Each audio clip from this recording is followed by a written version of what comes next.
this morning, you got Officer Thompson. Officer Thompson is with Codes Enforcement. So he's going to tell us a little bit about what Codes Enforcement does. It may be a part of the police department that that you didn't even know was a thing. So you may learn something at school today. But he's going to tell you a little bit about what he does and what his part of the agency does, and maybe a little bit of background about how he got here, and we'll go from there. Okay? Good morning, everybody. Everybody hear me? No wave? Good morning. My name is Eddie Thompson, Codes Enforcement Officer here in the city of Lebanon. Coming here, I'm retired from Nissan plant in Smyrna as a supervisor. And I am older than what I look. I'm 57 and a half, okay? That's what the children are, 12 and now 57 and a half. Anyway, I've been with the city for 5 years now. I started out over at City Hall, and I've been with the police department almost 2 years now in the Codes Enforcement. They transferred me over here. And every day is something different, it's a challenge. But I tell you what, guys, I look forward to coming in every day and doing my job. I work with some real good people here at the police department, from the chief on up to down to everybody in the department. Very good, supportive people. Codes, like I said, I handle, I'm sure y'all probably have questions. I handle junk litter debris. I handle overgrown grass. I handle, if there's a junk vehicle, I handle obstruction of view, temporary sign ordinance. There's a plethora of things, so it's probably too numerous to name. I had this past year, we got our annual report out yesterday, and I had probably 1,620 codes cases. We also have codes court also. So that's a little introduction for me. So, Mr. Lakeman, or somebody y'all have questions? Just briefly, they may not understand what's the difference between a code or a local ordinance and, say, a state law? Okay, well, a lot of times those things will run in tandem. Believe it or not, the local law and the state law, and people, you just couldn't believe this. How many of y'all ever lost a kitten or anything? Lost a dog? Raise your hand, ever lost a dog or anything? You hear me? They must all have fish. You almost have fish. Nobody's ever lost a, well, have you ever lost a cat either?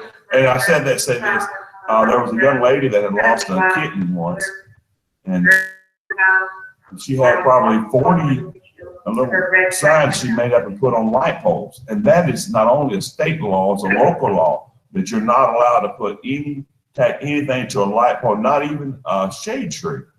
And everybody doesn't know that. Well, I didn't know that until I started myself, that you cannot put anything on a light pole, a utility pole, or even a shade tree. And I called her and she was crying. I said, well, maybe you have to go online, maybe because the signs were they were getting wet and just dropping on the ground. I said, most of them not standing up anyway. And I hated to tell her that she couldn't put them there.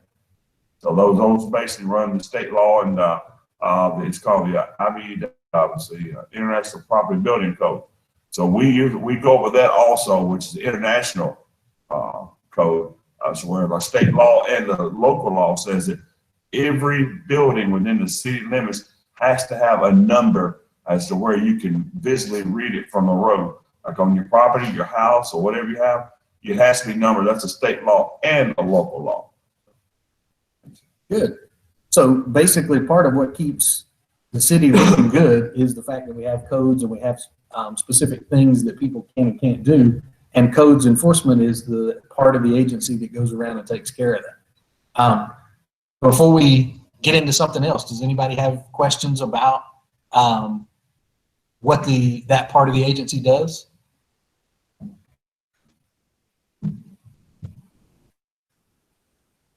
All right.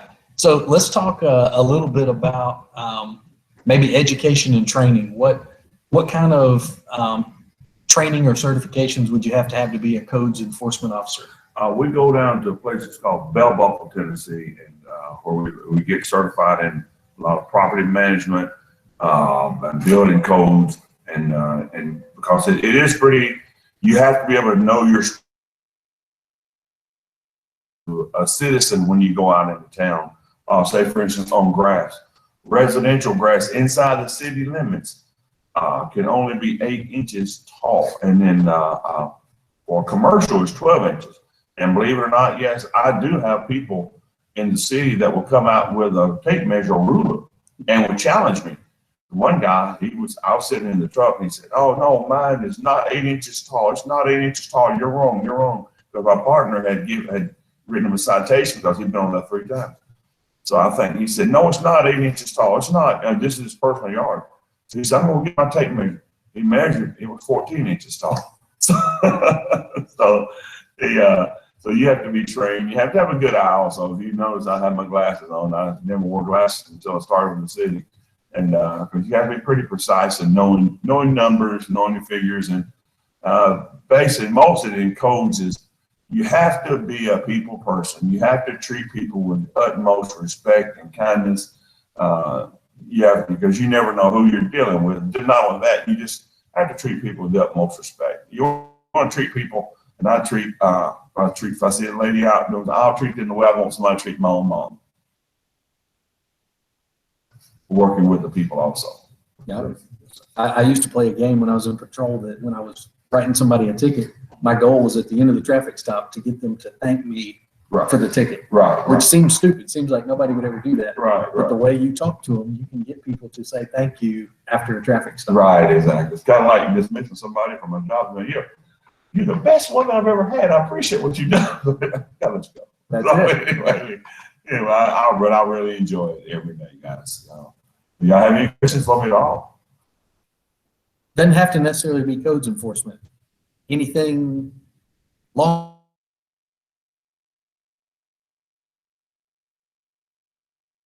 Got all of the what happens if I get a ticket questions and all that good stuff. Y'all live within the city limits? Y'all live within the city? A couple do, a couple don't. Yeah.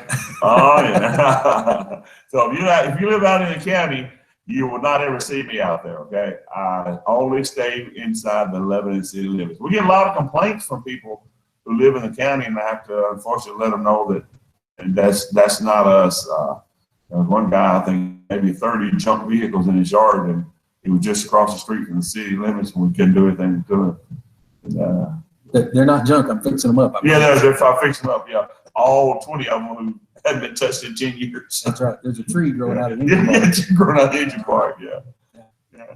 We had a joke, there was an inside joke that goes, one guy said, if we get in the mower's yard, you might find a new Cadillac in his front yard. Right. So age-wise, is there an age restriction on how old you have to be to do codes? Like patrol is 21. Is there an age? I would say probably 21 also. You have to have, of course, a good driving record. Also, and you have to be willing to go and get your certifications. So we also condemn properties, and once you start condemning properties, you have to have your credentials. Just like you're an officer, the average couldn't arrest somebody, but you are authorized by the state of Tennessee to make the arrest, and we will be authorized. We get a certificate from the National Fire Code Academy. And I call it fire code. That's where the firemen train also. And we'll get certificates to say that we completed so many hours in the training, and we're certified and qualified to do this, to condemn a property. It's pretty sad when an elderly lady is living in a house where the roof is caved in. And I've seen this, guys, where she's been neglected by her family, and we have to go in, and after a while, you probably have to turn over to the state because it's not fit for the person to live there. We've had to ask them to leave their home. They've had to get, believe it or not, I walked in a house and we had to condemn it. It was like 4 feet high. My head started hitting the ceiling. We were walking up piles and mounds of clothes and canned goods. There were some canned goods that I hadn't saw the nose name brand since I was a child. They were laying on the floor, and somebody allowed their mom to live in that condition. And that was a health sanitation issue. And we had to get other agencies involved. But we're quite a bit of hands-on a lot of things. I guess you probably certainly, I think like 21 also. So. Good. All right. Question-wise, what you got? Eugenia, I'll put you on the spot. What do you want to know? I don't know. Anything police related. What do you got? What's the scariest case you've ever been on? I went into a house with, of course, I didn't get the officer because it was a hoarder. Y'all know what a hoarder is? A hoarder is where somebody hoards a bunch of stuff in their house, and it makes it unsafe to where if the fire or WEMA had to come in and get you out, and they couldn't get you out. And I was told, and I didn't know not to do this. I mean, like there's another one of those where I couldn't walk through the aisleway of the house. So I started backing out of the house, and my hand, I grabbed the refrigerator and I opened the refrigerator door. And I will not lie, the smell from the refrigerator be all outside the house. It literally made me sick. I had to go home because there was, and I don't want to gross you guys out first thing in the morning. Something looked like black worms were just rolling around inside the refrigerator. And that really grossed me out so much. It really scared me because of the smell and what I saw. Just you can imagine, you can just envision, and those like little black, about 2 or 3 inches long black worms were just rolling. They were living inside a refrigerator. That really scared the daylights out of me. Of course, I've been around. I'm scared of dogs. I'll admit, you know, I've been. But that's really scared me. There was a gentleman that was lying in his bed about 10 feet away from the refrigerator. I don't think he had moved in years. It wasn't one of those of the 600-pound life things. This was where the guy just literally was just a hoarder, and they had and I can't remember his name. And I thought, how can you live? And that was the scariest situation I've ever been on, because just seeing like how can somebody even live like this? Because it was really scary to think, you know, I would die if I had to spend one day in there. Just like I said, could you imagine worms in the refrigerator? And then thankfully, good question. That's really scared me out there. I'm glad you asked that question. Sorry about grossing you guys out, but I did. That's all right. That's what we found out yesterday was when you say things like what's the most dangerous or what's the most exciting, their perception of what they think is going to be the answer is a lot different. Right. Some of the officers answered things like the most dangerous or the calls that they didn't like were calls dealing with children or medical calls or things like that. So it's not necessarily the things that you think would be exciting or dangerous. Right. The same on TV. You know, TV, they dress things up, but in real life right here, I'll tell your teacher, he'll share it with you later about something that happened in that same house. You know, I'll explain that. Well, he'll give you guys the G-rated the version of it. It's really sad though. Okay, it's really sad. It was sad and scary. Thank you for that question. All right. Anybody else? So while you're thinking of questions, one thing you'll notice is in the background behind us, there's several vehicles. We're at the police department. It is. Yeah. I'm gonna see if they'll let me take it home when I leave. Maybe Sergeant Steve. Jillian, good luck. So we're back here in what looks like a garage, and it's sort of interesting because you don't really think about the fact that in this area there's people that work for the police department, or they're carpenters, or sort of the jack of all trades, plumbers, and all that. There's a lot of stuff that goes on behind the scenes. Yes, it is. To keep all these different parts of the agency running, and you don't ever see any of this. Stuff that I didn't even know about that you have to do, because it's not all just you get the shiny car and walking away down West Main Street. There's so many things behind the scenes. Even what Philip and PJ do, there's so many things that they have to do on a daily basis. Nobody knows about. Yes, ma'am. Do you have another question? Yeah, I thought that was your classroom. You thought this was my classroom? Like, it looks like your classroom, and then I saw the bike, and I was like, why did they take a bike up 3 flights of stairs? I had to push it all the way up those stairs this morning. That makes a lot more sense. Like, even me, they're not old enough. That's right. I pushed it up the stairs. I'm going to ride it down. Makes a lot more sense. All right. What else you got? Madeline, you got all this? Heard this before? Have you ever been shot? No. Anytime that I feel like I'm getting in a situation where something escalates, I will call for a unit and I will to come and help me. Yes, I will. I'll call very quickly, And believe it or not, it's a good question. Those things have, because things can escalate. Just the mere junk litter debris, something that escalate because you never know what you're walking into. That's a very good question. And I'll call for patrol to come and assist me or go in first. Yes. Good. All right.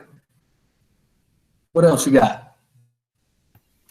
Do you carry a pistol with you? Like, are you allowed to? I can't answer that one. Okay. I do have something to protect myself. Okay, because they want me to be able to protect myself. Because I want to go home to my wife. My children are grown, but I have my oldest granddaughter. We've asked my daughter to let her stay with us this week. She has my wife, but my wife is sick. She said, at the end of the day, I want to be able to go home to my wife and granddaughter. So let me change the phrasing of it a little bit, Will. As a codes enforcement officer, do you have to go through the academy and be certified? No, I don't, but I can if I want to. I can. But I do have, there are some self-defense things that I have taken some training in. But as far as going to the academy, that is offered if I wanted to do that. But as I'm getting closer to retirement type age, I didn't really want to get into it, but I could. It is offered through the police department if I wanted to do that. Yes. Yeah, the academy is very much a young man's playground. Yes, it is. And I'm a grandpapa now, and I'm older than that. And I've already retired from one job also. And I would go another 10 years here. But if I was a young guy, I would go through it because it's really good to have those certifications. There's nothing like being certified in whatever you do. That way, in case something happens, you have the backing of not only law enforcement, the law. So you were certified to do what you did. To be honest. Funny you should mention that, because one of the things they get to do here in the next couple of weeks is earn an industry certification for NIMS through the FEMA website. Good. Some of their incident command stuff. Good. Surprise, you didn't know that was coming, but it is. All right. Well, I think now would be a fantastic time for you to jump over to the chat menu and type present or here so we can take care of some attendance things. And while you're doing that, does anybody have any other questions for Officer Thompson?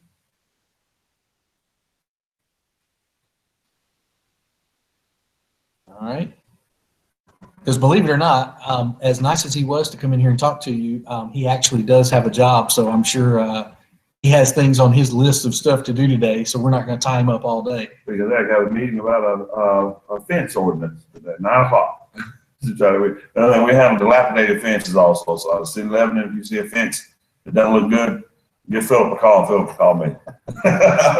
Well, we appreciate you being here today. Like I say, this is an area of the police department that most of them probably didn't know existed, and that's a good way to explain ordinances versus laws. So that worked out well.